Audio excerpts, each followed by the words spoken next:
The story of Sung Gi-young is a cautionary tale of gambling addiction and how he witnessed the worst of mankind, the best of mankind, 예, 맞아요. 이렇게. 영감님. and then the worst of mankind again. 왜 그런 짓을 했어? This particular story is called Squid Game, and we're going to go through every episode of this first season.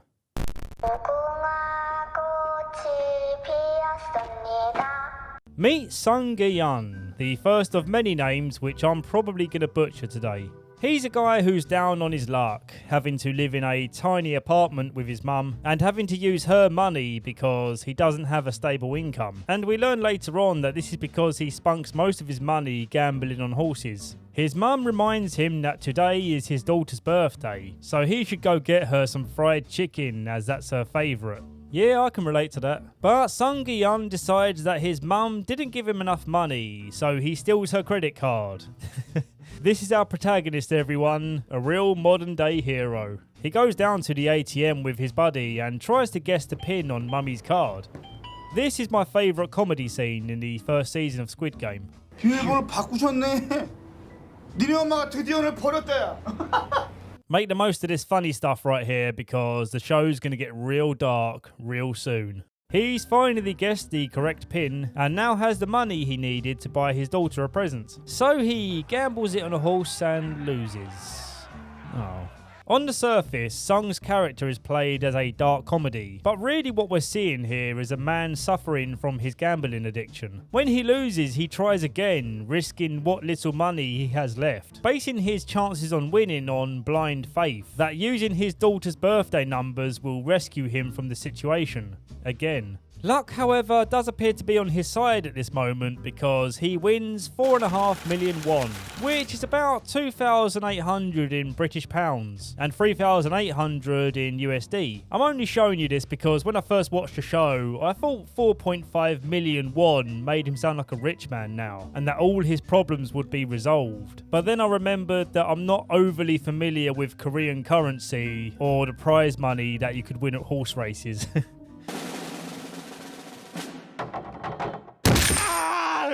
Sung's financial struggles are further demonstrated when this gang who he owes money to starts chasing him. While running away, he crashes into a young girl. 아 미안해. 학생 괜찮아?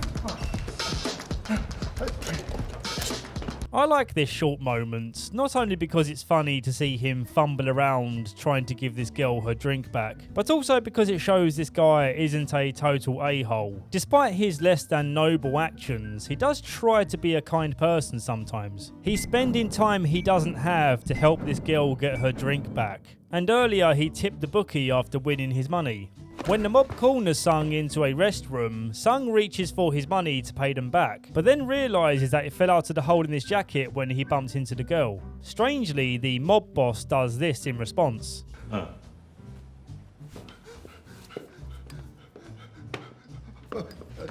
코피가 왜 잘 나는지 알아?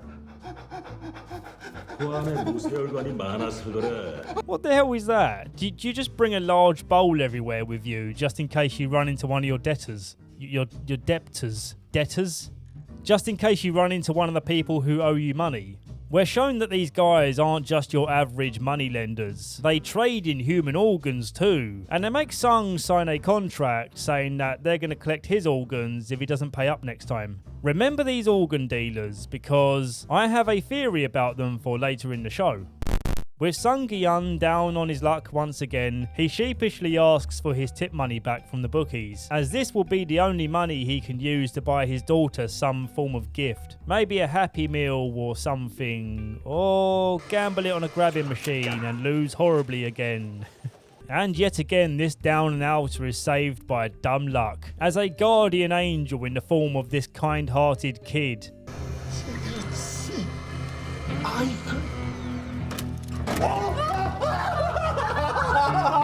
His daughter is compassionate and forgiving of his situation, and even though her home life with her new stepfather is nice, she still values the time she gets to spend with him, something of which no one else can relate to, especially not me. Papa, can you hear me? On his way home, Sung is approached by this smartly dressed fella who offers him a large wad of cash if he can beat him in this Korean game called Dakji. And each time he loses this game, he has to pay in slaps. 너 이 새끼 뭐야? 야만대 10만 원 까드립니다. It's a pretty degrading game, but worth it by anyone's standards. The only thing at stake here is your dignity, and everyone has their price for dignity. Don't tell me you don't have yours. I'll pay you $1 billion right now to get on all fours and pretend to be a pig. Oink, oink, oink. Oink, oink, oink. Now dance, little piggy. Dance and oink for me. At the end of the game, the smartly dressed man reveals that he knows Sung's name, address, occupation, and financial history, and he offers him a chance to play more games. All he has to do is call the number on the back of this business card. He later calls the number and agrees to play, knowing that this is probably the only way he's ever going to earn enough money for his family. Waiting at the pickup point, Sung is a little unsure as he steps into the car. He sees passed out people in the back, and the driver's concealing his identity with this weird mask. But before he can nope the hell out of there, he's knocked out by some gas or whatever. The next morning, he wakes up in a large hall filled with hundreds of other participants, all wearing the same tracksuit with an individual number ID badge. He then gets talking with this old guy, who's a very important character to the show. I'm just counting the numbers. My doctor said counting is good so I don't get dementia or anything. Okay, now let's address the dubbed elephant in the room. The voice acting is cheesy as hell. Excuse me, sir? And then there are those What are you doing? Stop talking to me or I lose count. My first thought when hearing this was this sounds like a young guy doing an old man impression, which as it turns out was a totally accurate guess. And the only reason why I'm using these clips in the English dub is because I don't want the show's subtitles to overlay YouTube subtitles. This means I've had to watch the show in its entirety 3 times now. Once in Korean for my first viewing, then again in English dub to record the show, and then a 3rd time to make notes for this review. So trust me when I say that I've had more than enough experience to say that this show is 1,000 times better when you watch it in Korean with English subtitles. Purely because the emotion of the actor's voice can't be replicated by some voice actor in a booth somewhere. 왜 그런 짓을 한 거예요? 대답해! 왜 그런 짓을 했어? 너 누구야? 왜 날 살려준 거야? Why the hell did you do it? Answer me! Why did you do that to us? Tell me who you are! Why did I get to live and no one else? It doesn't have the same effect. Now, I've seen a lot of purists make the arguments that you absolutely shouldn't watch this show dubbed, and I don't agree with this kind of gatekeeping. The way in which you consume media has no bearing on my enjoyment, and vice versa. While I encourage you to try and watch it in Korean, it's ultimately your choice. I've got bigger things in my life to care about than what you're doing, and this should also apply to everyone else. Just worry about yourself. Just worry about your own enjoyment. And don't let anyone else make you feel crappy about the way in which you've chosen to enjoy your show. Perhaps if we can agree to this, we can all find some common unity. We can all laugh at how cringy the dub sounds while still allowing people to enjoy it. This common unity, after all, is what community means. And you shouldn't keep people out of a community when there's so many things you can enjoy together. Oh, what the? You freaking bastards! You don't think I'll go pee right here and now?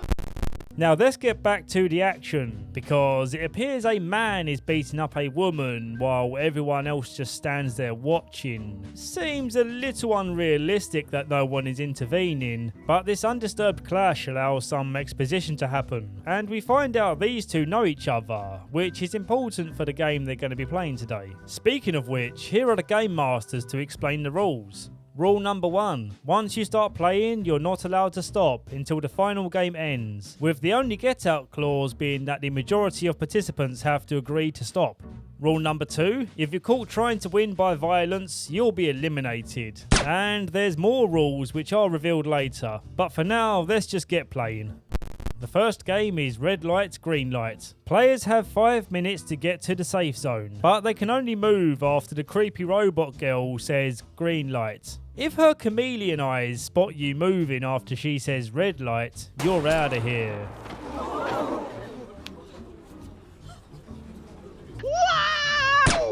When people realise this game has deadly consequences for losing, many of them freak out and lose the capacity to remember the game they're still playing, which means a good chunk of contestants are eliminated in one sweep. This is the moment that hooked most people to continue watching, and this old guy seems to be loving the experience. What's that all about, I wonder? Even more mysterious is the games master, who watches from afar in the comfort of a nice chair with a nice widescreen TV. Now with this scene, there's something that really bugs me with the use of this music. Fly me to the moon and let me play among the stars. Not the words, please be true. Now, I think it's pretty cool that this unsigned singer has her first big moment singing for such a successful show, but the use of this song doesn't have the effect I think the show intended it to have. The idea is that the happy music juxtaposes the grim things which are happening on screen. But choosing the right song is critical for delivering on this idea. A great example that comes to mind is in Breaking Bad, when Nancy Sinatra's song It's Such a Pretty World Today plays in the background while Skylar, a heavily pregnant woman, is smoking, demonstrating the ugly side of our reality, which of course directly contrasts with the lyrics of the song.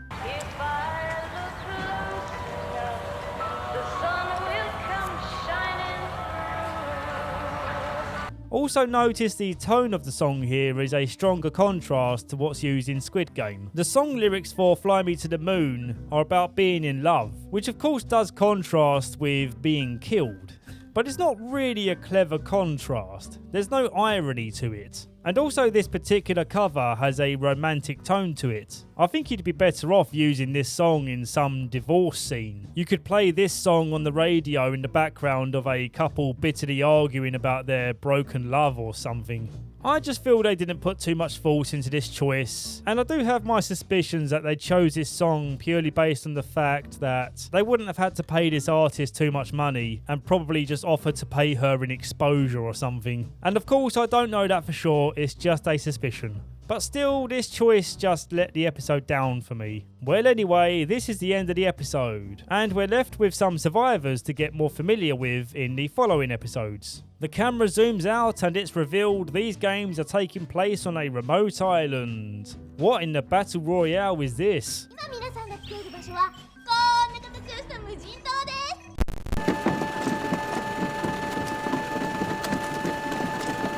I love this opening shot of episode 2, showing the bodies being disposed of in these present boxes for some reason. But the thing that sticks in my mind the most is this guy trying to escape while he's being nailed into the coffin. It's cold, it's grim, and it's damn scary to think about. The remaining survivors are shook up about the first game, and they plead with the game runners to let them go, which is against the rules. But then this guy Sang-woo, who happens to be a lifelong friend of Sung-gyun, remembers that there is a clause to this rule which allows for a group vote. If the majority agrees to stop playing, then they all get to go home. You are correct. So, let's vote on ending this. The game runners have no choice in the matter, they must allow them to vote. But they strategically choose this moment to reveal the large amount of cash that's in play.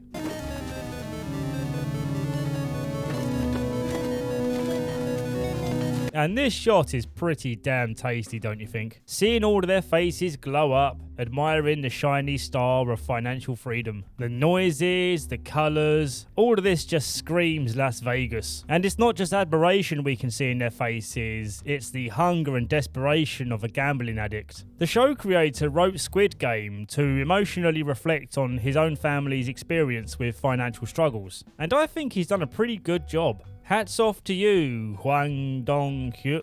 I promise you I'm not trying to be disrespectful, I'm trying my hardest to pronounce his names right.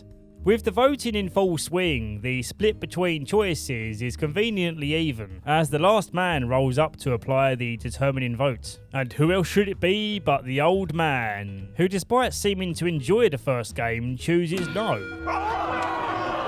I think everyone, myself included, when watching this, was expecting him to choose yes, because we still have more episodes of Squid Game to watch, so you're left wondering what's going to happen now. Well, don't worry, they'll be back. They all get dropped back home, stripped, bound and blinded for some reason. Not really sure why being blinded is necessary, as they already couldn't see who these people were, or even where they were because they're gassed and passed out for the journey. Something of which I'm assuming they would just do for the journey back too. And exactly what benefit is there to stripping them down? Especially if you're just going to give them their stuff but in a bag next to them. Maybe it's just a little mean punishment for them. In this episode, we get to see some backstory for the people who survived. And in the aim of not robbing you of the viewing experience of this show if you haven't seen it before, I won't be going into every detail. Later on, Sung is drinking by himself, feeling hopeless to be back home with nothing to show for his gamble of participating in the games. And then the old man, who happens to be here as well, sits down and joins him for a drink. Now this scene is important because the old man expresses his desire to carry on playing the game, mentally punished by the reminder that he has a brain tumour and his time is limited either way. So in his case, why not carry on playing? Words that resonate with Sung. I think I'm pronouncing his name different every time. Oh Lord help me. So Sung decides too that returning to the game and trying for the money is worth it, because he sees it as the only chance to escape financial hell.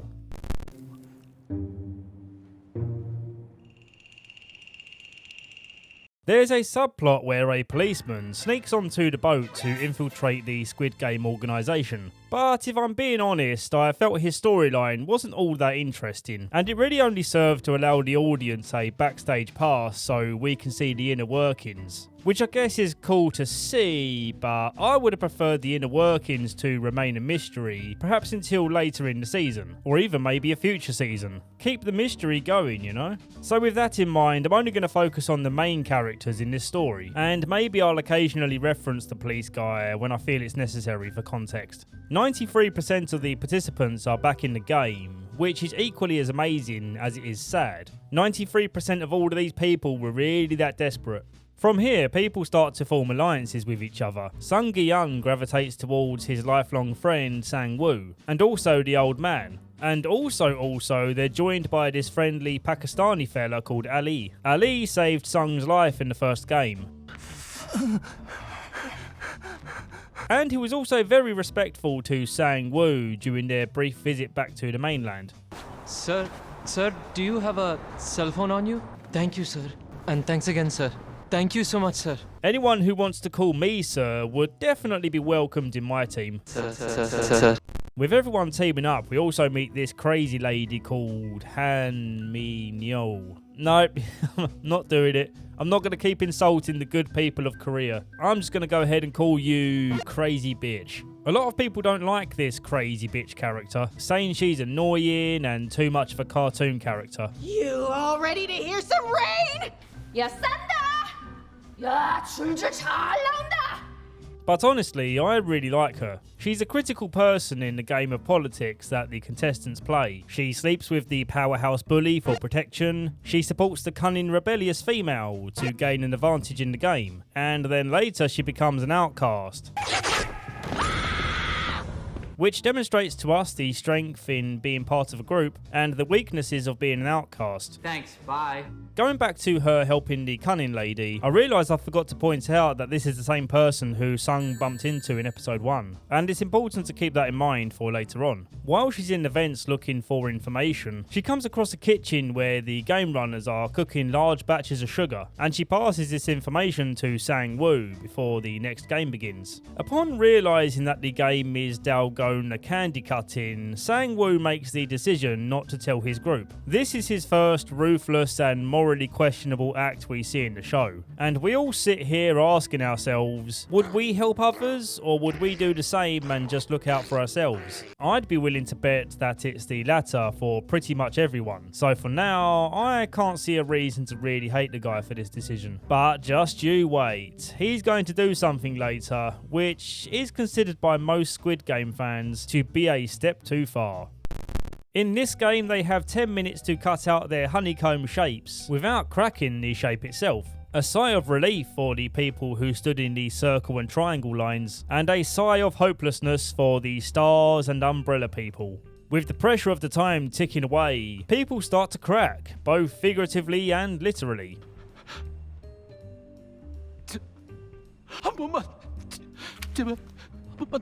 Which makes the other players even more nervous and sweaty. Some sweat then drops onto Sung's dalgona, and he realises that the water thins out the sugar, making it easier to cut. So he gets licking away. The others are quick to observe his tactic, allowing a few more people to beat the buzzer. At the end of the game, when the game runners go to eliminate the people who didn't complete the task, one guy holds a game runner hostage, and we finally get to see one of them unmasked. Yeah, I'm gonna have to start using squid ink to mask the blood. YouTube isn't a big fan of blood. That's a no-no body fluid. And I just think I'm so clever for using squid ink.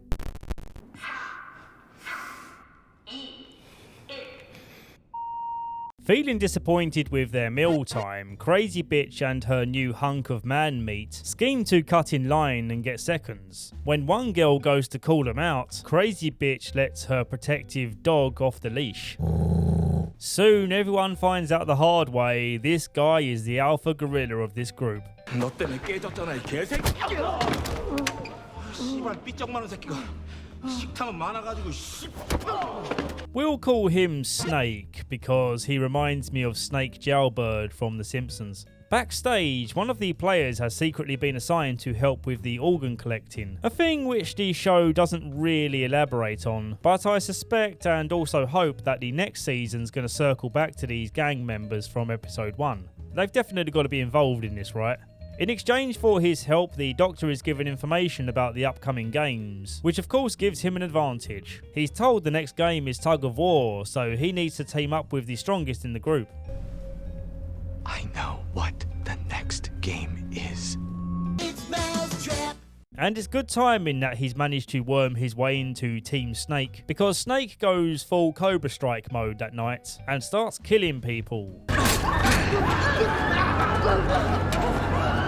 The Game Master then commands one of the runners to make the lights go on and off. Yeah, huge epilepsy warning here. I don't really understand what this achieves. The killing doesn't stop or even slow down. No one really seems affected by it. And as an audience member, it's just horrendous to watch. This scene of flashing lights goes on for 4 excruciating minutes. And I'm not going to play any more of this because I really don't fancy having a migraine today. I've got friggin' recording to do.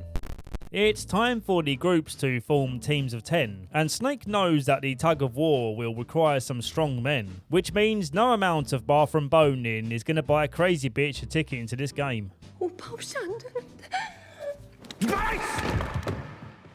씨발 더럽게 질척거리네 진짜.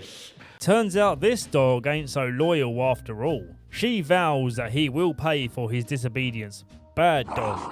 Naturally, Snake's powerhouse team completely destroys the other team, immediately earning their ticket to the next round. And for the other team, they're just a puddle of human goop on the floor now. Oh, no, I mean a bed of lovely flowers. It's just flowers, no blood. Next up is Sung's team, and at first it seems unlucky that the old man is on their team, but he then gives some amazing tips on how to win tug of war. Once the game begins, for the first 10 seconds, you have to hold your ground. This tactic works until it doesn't, and the other team's strength takes over.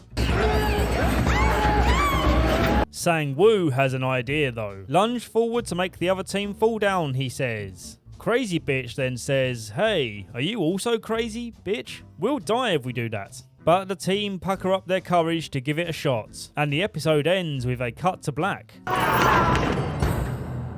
Not really much of a cliffhanger, is it? We've still got 5 more episodes, so obviously they still win.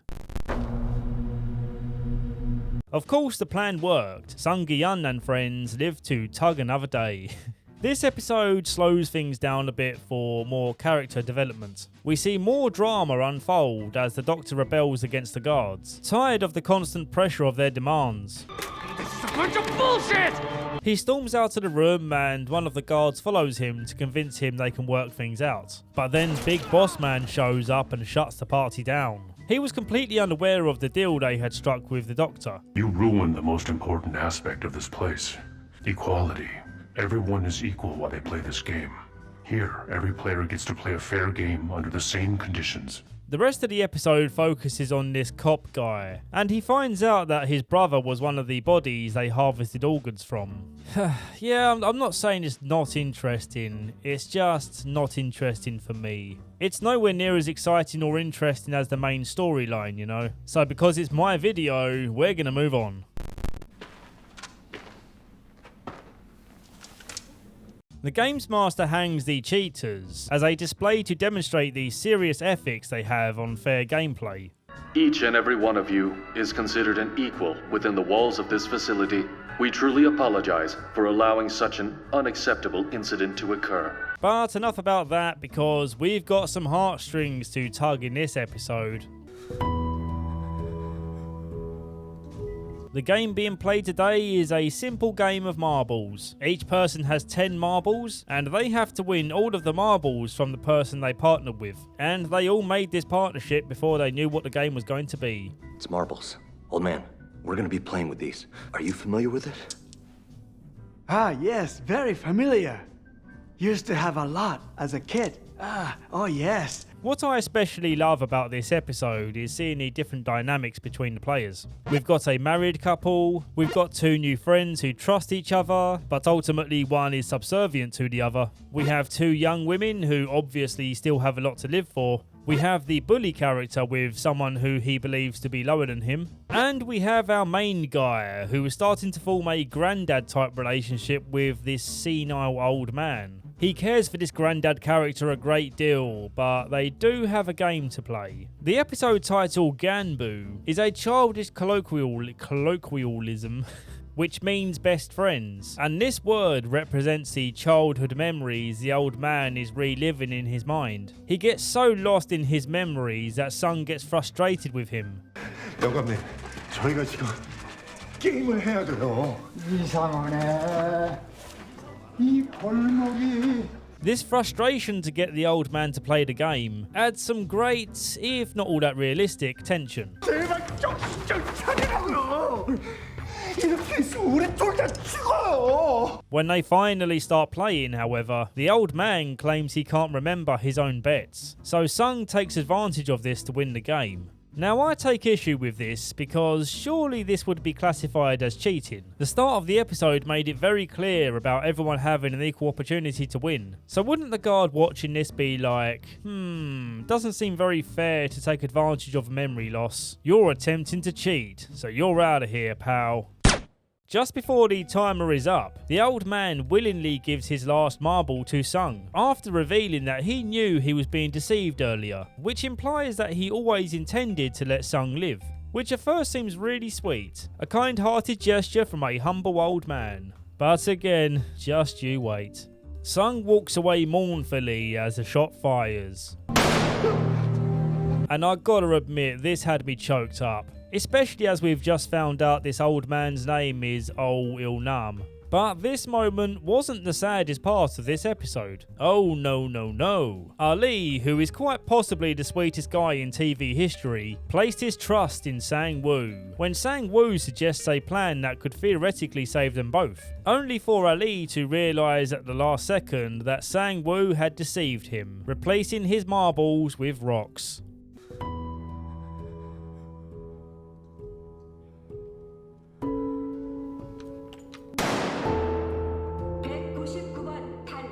Immediately after watching this with my friends and family, debates on morality erupted. And here's what I think to this. I believe most people would have done the same thing as Sang-woo in this situation. We have to consider that he's only known Ali for a couple of days. While they've become friends in this short time, the emotional bond wouldn't be that strong yet. Regardless, this scene is still hard to watch. The actor's performance combined with this music is one of the standout moments in the show for me. Well, anyway, Ali's dead now. Toss him in the present box and let's move on. Oh, it's such a beautiful number. 69. What more can be said that hasn't already been said by everyone else? Everyone thinks the VIPs are cringe. Well, if I can't do 69, I'll try 96. They have this annoying habit of describing everything like they're an NPC in a video game giving exposition. The numbers you see on the mannequins correspond to the order in which you will be playing. Start and the finish. Two places you really don't want to be. Going first in a life or death contest. Very scary. And there's a scene where they do this again on the last episode, which infuriates me to no end. We'll be coming back to that, best you believe it.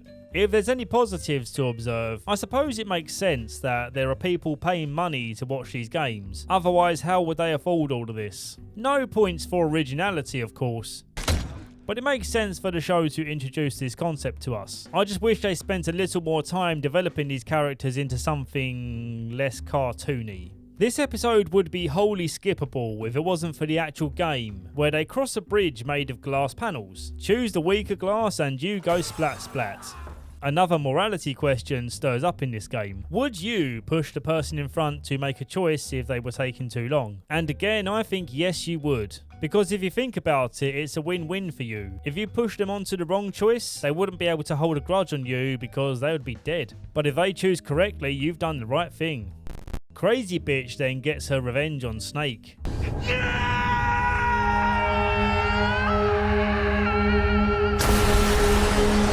We all saw this revenge coming, but I didn't think it was going to go down like this. But I can't complain, the execution was pretty good. Officer, I need you to know, you've got such a tiny dick. At the end of the bridge, we're down to our last 3 contestants, and the bridge blows up to conclude the game.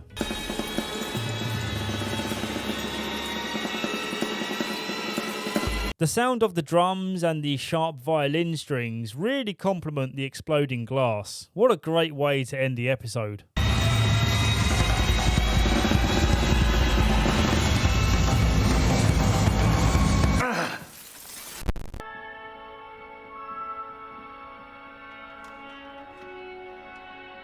Sung Gi-yeon seems to be suffering with some cognitive dissonance. He's lecturing Sang-woo about pushing on the last game.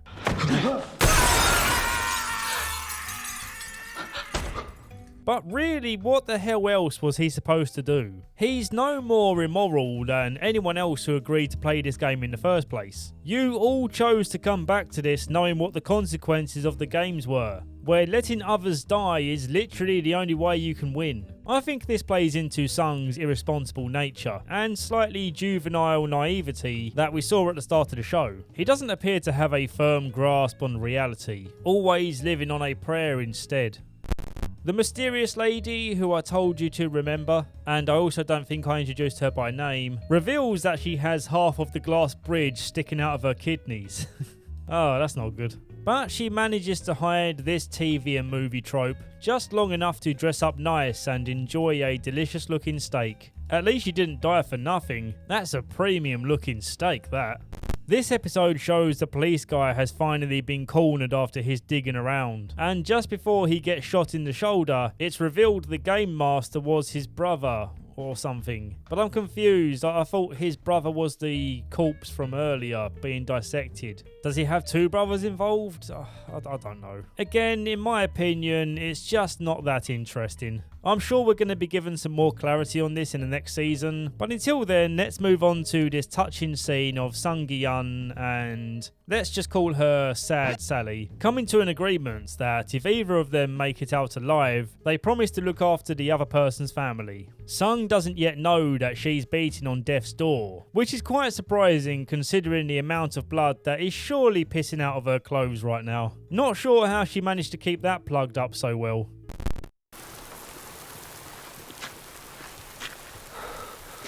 We finally played the actual game of Squid Game. And yet, despite hearing the rules and watching the actual game being played multiple times at this point, I still have no bloody idea what the game actually is. After a lot of violent scrapping, Sung Gi-un tries to vote to end the game, which means that...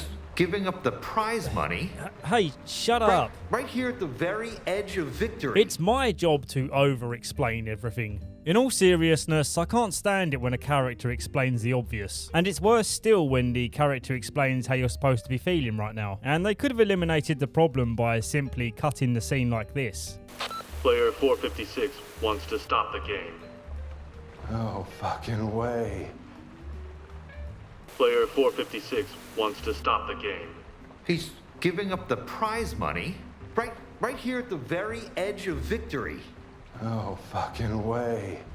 It reminds me of Mac from the brilliantly funny comedy Always Sunny in Philadelphia, in the now controversial episode The Gang Makes Lethal Weapon 6, where Mac feels like he has to explain the scene, otherwise the audience won't get it. If I score on you, I don't have to come to the wedding.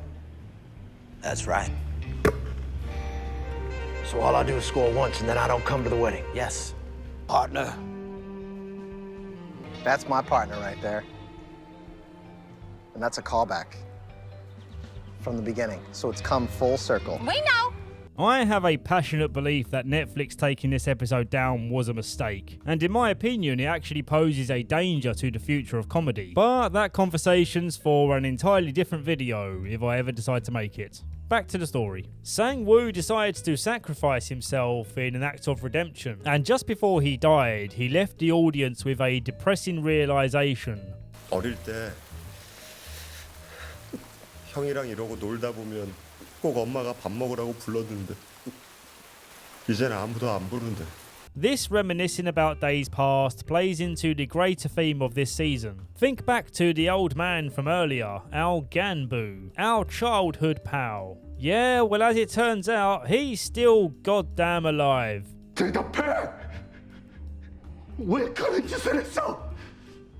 I could not have been more butthurt when I saw this. I felt more betrayed than Ali. I feel like Sang-woo had filled my nutsack with pebbles. It turns out that Oh Il-nam was the mastermind who created these games, and he played in this one specifically because he knew it would be his last before dying. As pissed as I was watching this scene, I was simultaneously blown away by Lee Jung-jae's acting. The Squid Game community on Reddit has been pretty great in recommending his other work, which I'll be sure to check out when I can. And I think it's fair to say that regardless of your thoughts on this show, the acting has been mostly solid. Apart from you, VIP guys, you guys need 69 more weeks of acting school. Well, if I can't do 69...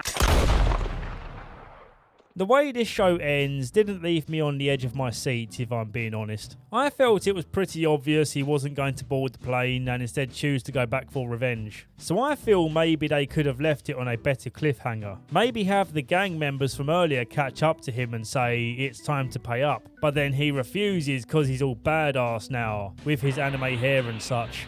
And then cut to the end credits. This is just a minor bugbear in an overall excellent show, which I'm super excited about watching when season 2 arrives. And if I was to leave you with one final thought, which is the thought that lingers with me, Sung Gi-un's gamble started and ended with him neglecting his mother's needs. 엄마 나왔어. 엄마. Yep, she died while he was gambling his life to play Squid Game, instead of choosing a more responsible means to make money. It's painful to watch, it's painful to imagine, but that's what makes for an impactful story. Hwang Dong-hyuk succeeded in artfully expressing his life to allow us to reflect on our own.